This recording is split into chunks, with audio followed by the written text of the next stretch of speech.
Cours de mathématiques dans un amphithéâtre de la fac de sciences. L'université de Pau et des Pays de la Dour a fait sa rentrée, même si les inscriptions ne sont pas encore closes. 14 000 étudiants sur les 4 sites de Pau, Bayonne, Tarbes et Mont-de-Marsan, dont 9 000 à Pau.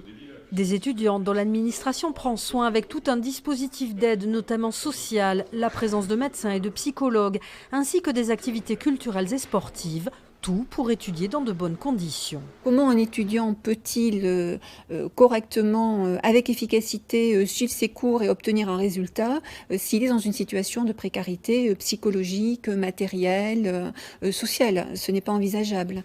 Donc je crois que tous ces aspects-là doivent être pris en compte pour la vie de l'étudiant en tant qu'étudiant et puis effectivement pour la vie de l'étudiant en tant que citoyen.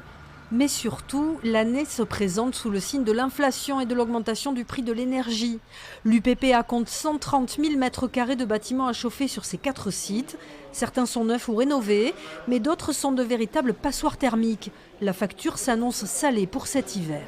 Il y a un impact budgétaire attendu. On évalue entre le coût supplémentaire pour l'établissement entre 650 000 € et 850 000 €. Donc ce sont des moyens à trouver pour boucler le budget 2022 sur un budget d'environ 150 millions d'euros. Donc, mais on s'est préparé. L'enjeu pour l'avenir de l'UPPA sera de rénover tous les vieux bâtiments.